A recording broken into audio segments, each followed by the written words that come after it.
수요 저녁 예배 가운데 나오신 모든 성도님들 예수님의 이름으로 환영하고 축복합니다. 네, 우리 수요일 저녁에 건강한 신앙, 거룩한 삶이라는 주제로 함께 계속 말씀 나누고 있습니다. 오늘 이 저녁에 함께 나누기 원하는 말씀 제목은 하나님은 우리를 사랑하시는 분입니다 라는 고백입니다. 같이 한번 고백해 보실까요? 하나님은 우리를 사랑하시는 분입니다. 아멘. 네, 이 고백이 우리들의 삶의 고백, 믿음의 고백 될 수 있기를 원합니다. 네, 조용기 목사님께서 쓰신 4차원의 영성이라는 책에 보면 성공을 부르는 생각이라는 제목으로 쓰신 글이 있습니다. 그 내용을 함께 좀 나누고 싶어서 제가 적어왔는데 읽어드려 보겠습니다. 우리는 무엇을 생각하며 살고 있습니까? 생각의 방향은 우리의 인생의 방향을 좌우한다고 해도 지나치지 않습니다. 예수님께서는 다음과 같이 말씀하셨습니다. 무엇이든지 밖에서 사람에게로 들어가는 것은 능히 사람을 더럽게 하지 못하되 사람 안에서 나오는 것이 사람을 더럽게 하는 것이니라. 그렇습니다. 우리가 생각을 바꾸면 우리의 행동도 달라집니다. 따라서 우리는 행동을 바꾸기 전에 먼저 생각을 바꾸어야만 합니다. 그렇다면 그 생각을 어떻게 바꾸어야 할까요? 우리는 먼저 좋으신 하나님이 내 안에 있다는 생각으로 전환해야 합니다. 하나님은 우리들의 생각을 통해서 역사하십니다. 1958년도 제가 처음 대조동에서 교회를 개척했을 때에 삶의 환경이 극히 열악했습니다. 헐벗고 굶주리는 것뿐만 아니라 내일에 대한 불안감 때문에 심신이 고달팠습니다. 그리고 그때까지만 해도 하나님에 대한 깨달음이 대단히 부족했습니다. 하나님은 항상 꾸짖으시고 심판하시는 하나님, 두려우신 하나님이라는 생각이 마음에 가득했습니다. 그래서 삶에 활기가 없고 기쁨이 없었습니다. 그러나 하나님께서는 서서히 저의 가슴 속에 사랑의 하나님, 좋으신 하나님이라는 사실을 깨닫게 해주셨습니다. 그리고 저의 삶은 기쁨으로 바뀌었습니다. 여러분도 모두도 좋으신 하나님이 내 안에 있음을 깨달으실 때 하나님의 능력을 힘입어 기쁘게 살 수 있습니다. 네, 라는 글이었습니다. 사랑하는 여러분, 좀 전에 읽어드린 이 조용기 목사님의 글에서 저는 우리들의 신앙이 건강해지고 우리들이 거룩한 삶을 영위하기 위해서 우리들에게 반드시 있어져야만 하는 아주 중대한 한 가지 일을 발견하게 됩니다. 그것은 조용기 목사님께서 말씀하시는 대로 하나님에 대한 생각과 인식이 바뀌어져야 된다는 거예요. 사랑하는 성도 여러분, 우리가 하나님을 어떤 분으로 인식하고 하나님을 어떤 분으로 생각하느냐에 따라서 우리들의 삶과 신앙생활의 질은 엄청난 차이를 보이게 됩니다. 저는 어린 시절에 굉장히 엄한 아버지 밑에서 자랐습니다. 그러다 보니까 늘 가정 분위기는 험악했어요. 무거웠습니다. 집안에는 언제 아버지의 불벼락이 떨어질지 모를 것만 같은 그런 긴장감이 끊이질 않았어요. 그래서 저희 어린 시절을 좀 생각해 보면 아버지께 혼이 날 것만 같은 두려움에 떨었던 순간들이 참 기억에 남아 있습니다. 그런 어린 시절 때문인지 어딜 가도 제가 좀 주눅 들어 있을 때가 좀 많이 있더라고요. 그리고 자존감도 낮아져서 자신감도 좀 없는 모습으로 살아갈 때가 참 많이 있었습니다. 성도님들께서 지금 제 모습을 어떻게 느끼실지 모르겠지만 저는 아직도 그 어린 시절에 가정으로부터 받았던 그 영향으로 인해서 개선해야 될 부분이 많이 있다라고 제가 지금도 생각이 돼요. 그런데 중요한 것은 제가 가정에서 경험했던 그 아픔들이 이 하나님과의 관계에서도 엄청나게 영향을 미치고 있다는 사실이었어요. 저는 언젠가 제 자신이 늘 하나님을 두려운 분으로 인식하고 있다는 느낌을 받게 되었습니다. 하나님은 여러분 사랑의 하나님이시고 좋으신 하나님이라는 사실을 우리에게 말씀을 통해서 또 찬양을 통해서 듣고 고백하면서도 늘 제 마음속에는 이 사랑의 하나님에 대한 이미지보다는 좋으신 하나님에 대한 이미지보다는 무섭게 심판하시고 꾸짖으시는 하나님에 대한 마음이 컸어요. 그러다 보니까 신앙생활을 하면서도 제 마음에는 기쁨이 없었습니다. 제 얼굴에는 늘 어두운 그림자가 드리워져 있었던 것 같아요. 늘 무언가에 감시를 당하고 쫓기는 듯한 모습으로 신앙생활을 하고 조금만 실수를 하고 잘못을 해도 이 하나님의 심판에 대한 두려움에 사로잡혀서 죄책감에 시달리거나 혹은 평안을 누리지 못하는 때가 많이 있었습니다. 예수님께서 진리를 알지니 진리가 너희를 자유케 하리라 말씀하셨는데 제 안에 정말 예수님을 믿으면서도 예수님을 구주로 영접했으면서도 그 자유함이 없었던 것 같아요. 그러면서 내가 왜 이럴까? 내가 예수 그리스도를 분명하게 믿고 정말 이제 구원받은 하나님의 자녀가 됐는데 왜 내 마음속에는 여전히 이런 죄책감과 두려움이 남아있을까? 그런 생각을 했던 것 같습니다. 그런데 언젠가 한 자매님의 신앙 간증 영상을 보고 그 이유를 좀 알게 되었어요.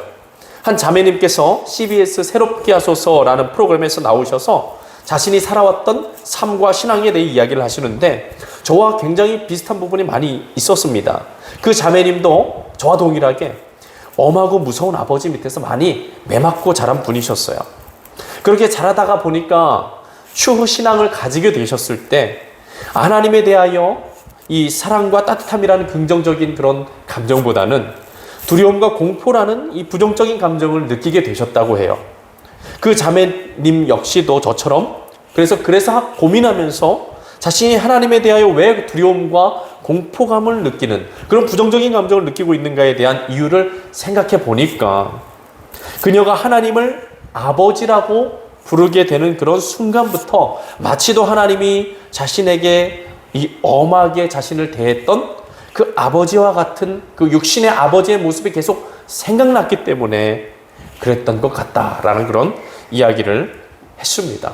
그러면서 한동안은 자신이 하나님을 아버지라고 부르는 것조차도 그렇게 힘들었던 시간들이 있었다라는 고백을 해주었어요. 여러분, 저는 그 자매님의 간증을 들으면서 내가 왜 하나님을 두려워만 했는가? 그 이유를 알게 되었습니다. 그 이유는 어린 시절 경험했던 엄하고 무서웠던 그 아버지에 대한 기억들이 이 하나님과의 관계 안에 좋지 않은 영향을 미치고 있었기 때문이었어요.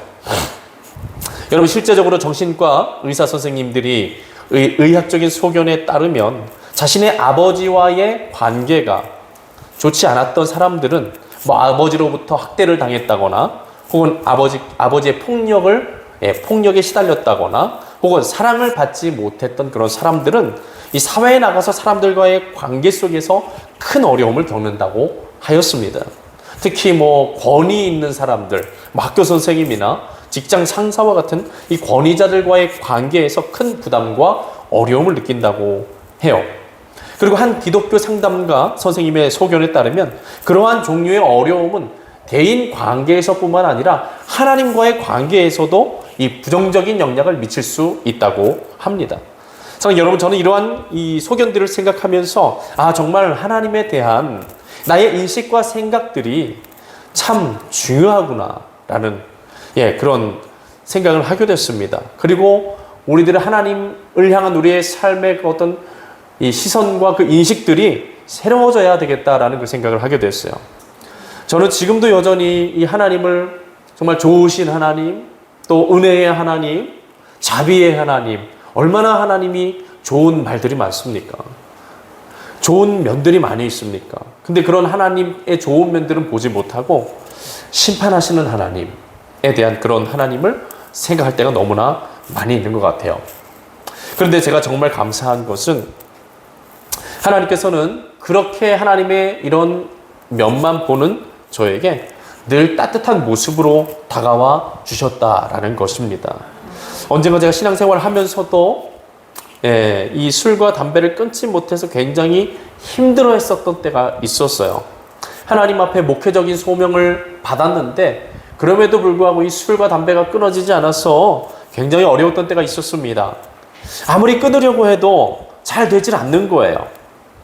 좀 전에 울면서 하나님, 제가 술 먹고 담배 펴서 정말 죄송합니다. 그렇게 회개했으면서도 그 회개기도 끝나고 난 다음에 또 나가서 친구들과 어울려서 술 먹고 담배 피고 이제 진짜 마지막이야, 이제 진짜 끊어야지 해놓고서는 며칠 못 가서 또다시 술, 담배에 빠져있는 제 모습을 보면서 정말 제 자신이 참 부끄럽게 느껴지고 참 정말 하나님 앞에 큰 죄인이라고 그렇게 크게 생각을 했던 것 같아요.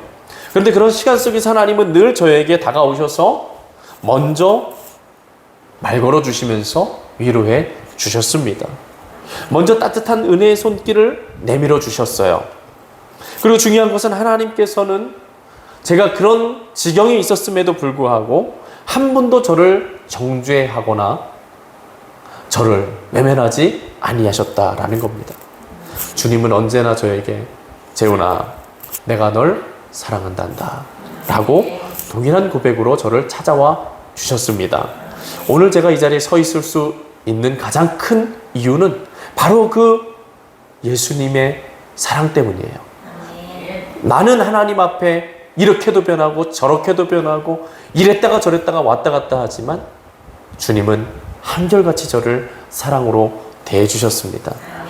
만약 하나님의 사랑이 저의 모습처럼 변덕스러웠다면 저는 아마 이 자리에 있지 못했을 거예요.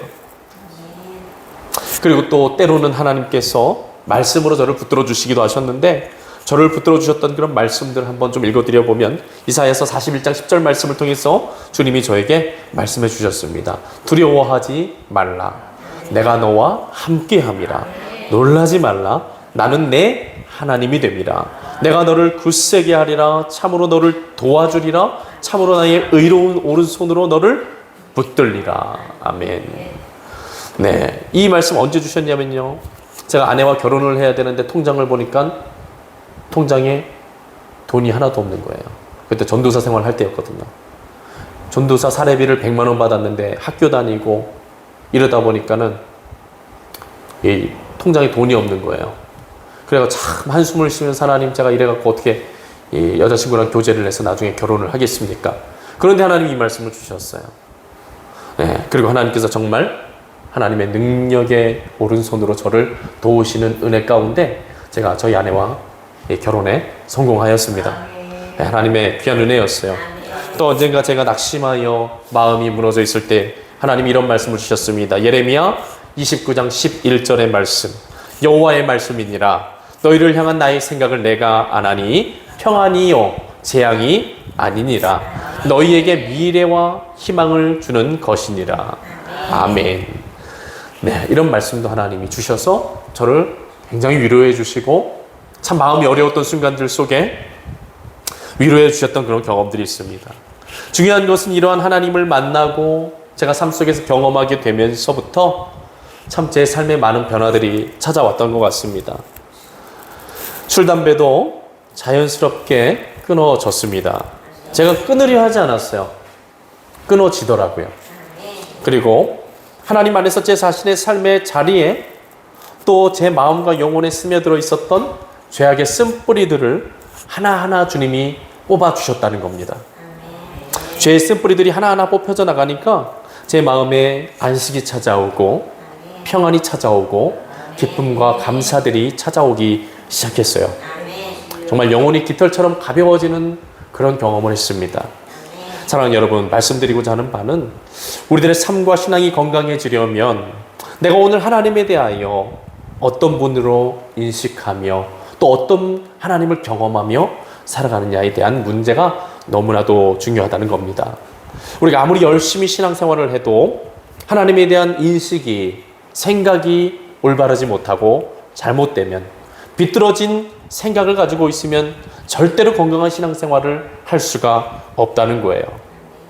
마태복음 25장 14절 이하 말씀에 보면 우리가 잘 알고 있는 달란트 비유가 나옵니다. 이 달란트 비유를 읽어보면 많은 재산을 가진 한 사람이 타국으로 먼 여행을 떠나면서 자신의 종들에게 재산을 맡기는 그런 이야기, 그 이야기가 나옵니다. 이 주인은 타국으로 이 긴 시간 여행을 떠나면서 한 종에게는 5달란트를, 또 한 종에게는 2달란트를, 또 한 종에게는 1달란트를 맡기고 떠났습니다. 그리고 오랜 시간이 지난 후에 그 주인이 여행을 마치고 타국으로부터 돌아오게 되었을 때 5달란트 받은 사람, 또 2달란트 받은 사람은 주인이 자신에게 맡긴 달란트를 잘 활용하고 장사를 열심히 해서 5달란트 받은 사람은 5달란트를 남기고 2달란트 받은 사람은 2달란트를 더 남겨서 주인에게 드렸다. 그렇게 이야기를 하고, 그리고 돌아온 주인에게 큰 칭찬을 받고 그에 대한 상급을 받게 되었습니다. 그런데 1달란트를 받은 종은 어떻게 되었습니까? 그 달란트를 땅속에 묻어두고 아무 일도 하지 않았다는 것이죠.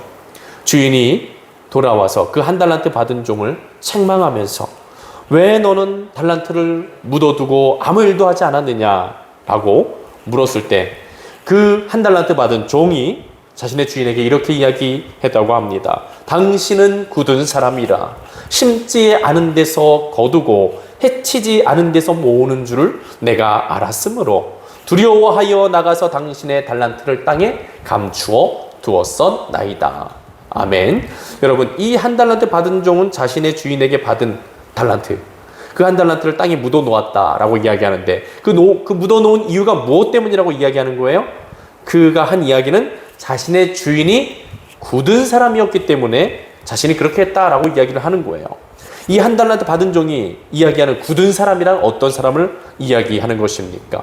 굳은 사람이라는 표현 속에, 그 표현 속에서 알 수 있듯이 그 마음이 바위처럼 딱딱하게 굳어진 사람, 냉철한 사람을 이야기하는 거예요. 바꾸어 말하면 피도 눈물도 없는 냉혹하고 무자비한 사람으로 생각했다는 것이죠. 쉽게 이야기하면 마치도 조직폭력배의 두목과 같이 아주 무서운 사람처럼 그 주인을 인식했다는 거예요. 이 한 달란트 받은 종은 자기가 생각하기에 자신의 주인이 그렇게 무섭고 냉혹한 사람이었기 때문에 자신은 그 주인이 무서워서 그 한 달란트를 건드릴 수조차 없었다라고 이렇게 이야기를 하고 있는 거예요. 즉 책임은 누구한테 있다라고 지금 이야기하는 겁니까? 악하고 게으른 자기 자신에게 있는 것이 아니라 굳은 마음을 가진 자기 주인에게 책임이 있다라고 이야기를 하는 것이죠. 여러분, 이 한 달란트를 받은 사람의 이 이야기 가운데에서 제가 주목하게 되는 부분이 있다면 그것은 한 달란트를 받은 사람은 자신의 주인에 대하여 비뚤어지고 왜곡된 인식을 가지고 있었다는 것입니다. 이 한 달란트를 받은 사람은 자신의 주인에 대하여 어떤 인식을 가지고 있었습니까? 자신의 주인을 굳은 사람이라고 생각을 했다는 것입니다. 그러한 생각 때문에 주인이 무서워서 아무것도 하지 못했다고 이야기를 하는 거예요. 여러분들께서 만약에 이러한 종을 거느리고 있는 주인이었다면 어떤 마음이 드시겠습니까? 저 같았으면 굉장히 기분이 상하고 불쾌했을 것 같습니다. 내가 믿고 맡겨줬는데 그 신뢰에 대한 결과가 주인을 모욕하는 것이라면 어떤 주인이 그 종을 기뻐할까요?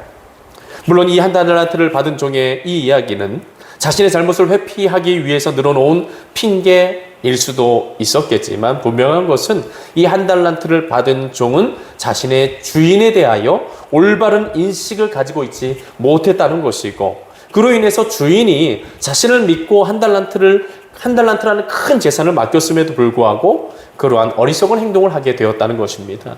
사랑하는 여러분, 예수님께서 이 달란트 비유를 통해서 우리들에게 이야기하시고자 하시는 바가 무엇입니까? 그것은 하나님에 대한 잘못된 이해, 하나님에 대한 잘못된 지식, 잘못된 인식을 가지면 우리들의 삶과 신앙이 엉뚱하고 어리석은 방향을 갖게 될 수 있다는 거예요. 그리고 그렇게 엉뚱하고 어리석은 방향으로 삶과 신앙을 살아가다 보면은 그 삶의 결과가 하나님이 기뻐하시지 않는 결과로 귀결될 수 있다는 겁니다. 그렇기 때문에 중요한 일이 무엇이라는 겁니까? 하나님을 온전히 아는 것이 중요하다. 하나님을 올바르게 알고 하나님을 올바르게 인식하며 살아가는 것이 너무나도 중요하다라는 겁니다. 호세아서 말씀해 보면 하나님께서 이 타락한 이스라엘, 하나님을 배반하고 우상 숭배에 빠져 있는 그 이스라엘 백성들을 향하여 보시면서 호세아 선지자에게 이스라엘 백성들이 지식이 없어서 망하는구나 한탄하셨어요. 그 지식은 하나님이 호세아 선지자에게 말씀하셨던 그 지식은 어떤 지식입니까? 같이 한번 따라해 보시죠. 하나님을 아는 지식. 근데 하나님을 온전히 아는 지식이 없었기 때문에 이스라엘 백성들이 우상 숭배에 빠지고 온갖 죄악에 빠지고 하나님 앞에 그렇게 타락하게 되었다는 거예요. 사랑하는 여러분, 하나님을 온전히 인식하고 하나님을 온전히 알아가는 것이 우리들의 삶에 또 우리들의 신앙의 가장 중요한 문제인 줄로 믿으실 수 있기를 바랍니다. 시편 말씀에서 만나게 되는 다윗의 모습처럼 하나님에 대한 온전한 지식과 알미 우리들에게 있어져야 합니다. 여러분, 시편의 말씀을 가만히 읽어 내려가다 보면 우리가 생각하게 되는 것이 무엇입니까? 다윗이 하나님에 대해 굉장히 깊이 알고 있었구나라는 사실이죠. 여러분, 제가 좋아하는 시편 23편의 말씀만 보아도 그러한 다윗의 모습을 발견할 수 있어요. 다윗이 시편 23편에서 하나님에 대하여 어떤 고백을 드립니까? 여호와는 나의 목자시니 내게 부족함이 없으리로다 라고 고백을 드리고 있어요. 여러분, 우리가 시편 23편에 기록된 이 다윗의 고백을 통해서 알게 되는 것이 무엇입니까? 하나님은 목자가 양을 돌보듯이 우리들의 삶을 지키시고 인도하시고 돌보시는 하나님이시구나 라는 사실이죠. 다윗이 그의 인생 중에 바로 그 하나님을 알게 된 거예요. 그런 하나님을 경험하게 된 겁니다. 그런 하나님에 대한 온전한 지식이 다윗에게 있었다라는 거예요. 여러분, 다윗이 그의 삶의 자리에서 하나님을 목자라고 고백할 수 있었던 이유는 그의 삶의 자리에서 자신의 인생을 돌보시고 인도하시고 지켜 보호해 주시는 하나님을 몸소 직접 경험하며 또한 그 하나님에 대해서 깊이 있게 알아가게 되었기 때문에 그런 고백을 하게 되었던 것인 줄로 생각이 됩니다. 그러니까 다윗의 삶의 자리에 늘 일어났던 삶의 결과들이 어떤 결과였어요? 하나님께 감사하며 하나님께 찬양하며 하나님께 영광을 올려드리는 그런 삶의 결과들이 그의 삶에 늘 있었던 겁니다. 여러분, 다윗의 이 시의 절반 이상이 어떤 시입니까? 하나님을 높여드리고 하나님을 찬양하며 하나님께 감사의 고백을 드리는 시잖아요. 이러한 다윗의 모습은 자신의 주인을 오해하며 어리석은 삶을 살아갔던 한 달란트를 받았던 그 종의 모습과는 완전히 차원이 다른 모습인 것이죠. 사랑하는 성도 여러분, 우리들의 신앙이 건강해지고 깊어지고 또한 우리들의 삶이 올바른 방향을 향해 나아가기 위해서 꼭 필요한 일은 다윗과 같이 하나님에 대한 온전한 지식과 풍부한 경험과 그리고 또 정확한 인식들이 있어져야 되는 것인 줄로 믿습니다. 오늘 우리들이 읽은 로마서 8장 32절 말씀에서 바울은 우리에게 하나님에 대해서 이야기를 해줍니다. 하나님이 어떤 분이라고 우리들에게 이야기를 해주고 있습니까? 우리 한번 읽어보시죠. 시작. 모든 사람들을 위하여 내주십니다. 어찌 그 아들과 함께 모든 것을 우리에게 주시지 아니하겠느냐. 아멘. 하나님은 어떤 하나님이시라고요? 자기 아들을 아끼지 아니하시고 우리 모든 사람을 위하여 내주신 이라고 소개를 하고 있어요. 이 말씀인즉슨 하나님은 어떤 분이시라는 겁니까? 자기 아들을 내어주시기까지 우리를 아끼시고 사랑하시는 분이라는 겁니다. 사랑하는 성도 여러분, 하나님께서는 우리들 한 사람 한 사람을 자기 아들을 내어주시기까지 사랑하시는 분이심을 믿으실 수 있기를 바랍니다. 오늘 여러분, 나는 그냥 내가 아니에요. 나는 어떤 나입니까? 하나님이 자기 아들을 내어주시기까지 사랑한 나인 겁니다. 오늘 여러분들이 이 자리에 있을 수 있는 이유, 하나님이 자기 아들을 아끼지 아니하시는 그 사랑으로 우리를 택하시고 그 피로 우리 죄를 씻으시고 구원해 주셨기 때문에 우리가 이 자리에 있는 거예요. 그 정도로 하나님이 우리들 한 사람 한 사람을 아끼고 사랑하시고 소중히 여기신다라는 겁니다. 하나님께서 오늘 하나님께서 자기 하나뿐인 아들 예수 그리스도를 내어주시기까지 우리를 사랑하시는 분이라는 것을 우리가 믿기를 원하고 계십니다. 또한 자기 아들을 내어주시기까지 하는 그 하나님이 그 아들과 함께 모든 좋은 것들을 우리에게 주시기를 원하시는 하나님이시라는 것도 우리가 믿기를 바라고 계십니다. 바울은 오늘 말씀에서 자기 아들을 아끼지 아니하시고 우리 모두를 위하여 내주신 분이 어찌 그 아들과 함께 모든 것을 우리에게 선물로 거저주지 않으시겠습니까? 라고 말씀을 합니다. 사랑하는 여러분, 하나님께서 우리들이 이 말씀을 붙잡고 이 말씀을 믿음으로 하나님과 관계 맺기를 원하시고 또 하나님을 이해하기를 원하시고 하나님을 그렇게 인식할 수 있기를 바라고 계십니다.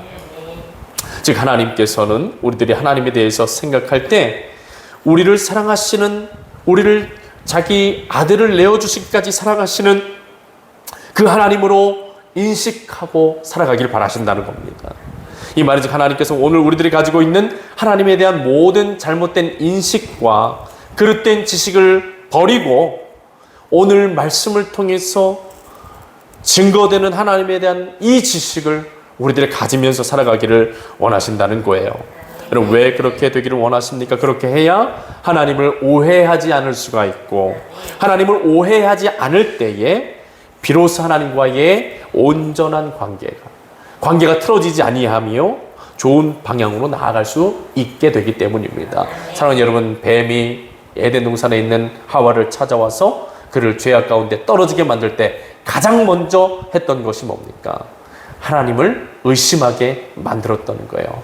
하나님은 분명히 이 아담과 하와를 너무나도 사랑하셨기 때문에 선과 악을 알게 하는 나무의 열매를 먹지 말라고, 그거 먹으면 너네도 죽게 된다고 얘기하셨는데 뱀이 와서 이 하와에게 어떤 거짓말을 한 거예요? 야야야 하와야, 먹어도 돼. 하나님이 니네들이 하나님처럼 될까봐 먹지 말라 그러신 거야. 하나님을 의심하게 만들고 하나님과의 관계를 깨뜨려 놓은 거 아니에요. 그러니까 하나님에 대한 불신, 하나님에 대한 의심, 하나님에 대한 잘못된 이해, 하나님에 대한 오해를 하게 만들어서 이 죄악 가운데 떨어지게 만들었다라는 겁니다. 사랑하는 여러분, 하나님께서는 우리들의 삶의 자리에 그런 일이 벌어지는 것을 원하시지 않으십니다. 하나님은 우리가 하나님을 오해하는 일들이 없길 바라세요. 하나님은 우리가 하나님을 오해하는 것이 아니라 온전히 이해하고 올바르게 하나님에 대해서 알아가는 그런 신앙생활이 있어지기를 기대하고 계십니다. 그렇게 될 수 있기를 축원합니다. 우리들의 삶 가운데에서 하나님 오해하지 않을 때 우리들의 삶에, 우리들의 신앙에 아주 건강한 일들이 일어날 수 있는 거예요. 여러분, 우리들의 삶 가운데서 인간관계가 잘 이루어지지 못하고 깨어지는 이유 중에 상당한 부분은 서로에 대해 오해하는 일 때문이다라는 생각이 듭니다. 여러분, 오해한다는 것은 서로에 대한 올바른 이해가 결여되었기 때문에 일어나는 일이죠. 대표적으로 부부관계가 화목하지 못하고 그 관계가 깨어지는 부부들의 특징을 보면 어떤 특징이 있을까요? 대화가 없다는 것이고, 대화가 없으니까 서로의 마음을 알 수가 있을까요? 없을까요? 네, 서로의 마음을 알지 못하게 된다는 것이고, 서로의 마음을 알지 못하니까 계속해서 서로를 오해하게 되더라라는 겁니다. 부부간의 관계를 다룬 한 TV 프로그램을 보는데 어떤 여자가 남편의 이 외도를 의심하고 있는 상황에 그런 이야기를 해주더라고요. 남편이 매일같이 집에 늦게 들어오고 집에 와서는 스마트폰만 들여다보고 아내와는 대화를 하지 않는 것입니다. 그리고 아침이 되면 또 나가버리고, 도대체 왜 그런가? 정말 다른 여자가 생겨서 그런 것인가? 이 TV 프로그램의 진행자들이 이 카메라로 이렇게 취재하면서 이렇게 분석해 본 결과, 이 남편이 그렇게 되었던 이유는 외도 때문이 아니라 이 남편을 늘 의심하는 이 아내의 이 불신, 그리고 또 남편이 집에 들어오면 이 아내가 어떻게 됩니까? 따뜻하게 맞아주고 그렇게 해줘야 되는데 자꾸 이렇게 심한 잔소리를 했던 거예요. 이 남편에 대한 아내의 냉랭한 태도 때문에 이 남편이 이 집 밖으로 돌게 되었다라는 것이었습니다. 남편은 집에 와서 아내에게 따뜻한 관심과 사랑을 받고 싶은데 아내는 자신이 힘들다는 이유로 남편을 냉대했던 것입니다. 결국 참지 못한 남편이 자꾸 이제 아내와 이 부딪히기 싫어서 집 밖으로 겉돌게 되었다라는 겁니다. 여러분, 이런 모습 속에서 발견하게 되는 것이 무엇입니까? 참 대화하지 않으면 알 수 없고, 알지 못하면 오해하게 되고, 오해가 일어나면 관계가 깨어지게 된다라는 겁니다. 사랑하는 여러분, 하나님과의 우리와의 관계에서도 마찬가지라고 생각이 됩니다. 하나님과 우리와의 관계에서도 대화가 끊어지기 시작하면, 기도가 끊어지고 말씀 묵상이 끊어지고, 그렇게 되면 여러 가지 관계적 갈등이 일어날 수 있게 됩니다. 하나님과 우리들과의 관계에서도 많은 오해와 어려움이 찾아올 수 있다는 거예요. 그렇게 되지 않기 위해서는 우리가 늘 하나님과 가깝게 교제하고 친밀하게 대화하는 기도와 말씀에 열심을 내야 할 것입니다. 특히 말씀을 통하여서 하나님에 대해서 올바르게 알아가려고 하는 노력이 필요할 것이에요. 사랑하는 여러분, 저도 이 성경 말씀을 읽으면서 설교하기 위해서 말씀을 읽기보다는 하나님의 음성을 듣기 위해서 성경을 읽으려고 노력을 많이 합니다. 네, 여러분, 설교하는 게 중요합니까? 하나님의 음성을 듣는 것이 중요합니까? 듣는 것. 네, 그렇죠. 그 설교가 하나님의 음성을 전달하는 일이잖아요. 그러니까 가장 중요한 것은 성경 말씀을 통해서 분석하고 해석하고 주석하고 이런 일보다 더 중요한 것, 성경 말씀을 통해서 오늘 우리들의 삶의 자리에 말씀하시는 하나님의 음성에 귀를 기울이는 것이 중요하다는 것이에요. 그런 일들을 위해서 저도 이 말씀을 통해 어떤 설교 준비를 위한 말씀이 아니라 하나님의 음성을 듣기 위해서 참 부단히도 노력하는 삶을 갖고 있습니다. 사랑하는 여러분, 우리가 하나님과의 관계 속에서 온전한 관계를 이루고 또 하나님이 기뻐하시는 정말 건강한 신앙, 또 거룩한 삶을 이루어가기 위해서는 이 하나님에 대한 오해가 줄어들고 하나님을 깊이 이해하고 또 온전하게 인식해야 되는 그런 일들이 중요할 줄로 믿습니다. 그런 일들을 위해서 하나님은 끊임없이 우리를 예배의 자리로 인도하시고 또 기도의 자리로 인도하시는 줄로 믿습니다. 우리가 더욱더 예배의 자리와 또 기도의 자리들을 사모하며 또 말씀을 통해서 하나님의 음성을 듣기를 사모하며 나아갈 때 하나님께서 우리들의 삶에 말씀하시고 또 하나님을 깊이 알게 하시는 복된 은혜가 충만하게 임하게 될 줄로 믿습니다. 우리 계속해서 그런 은혜들을 사모하면서 우리들의 신앙의 발걸음을 이어나갈 수 있었으면 좋겠습니다.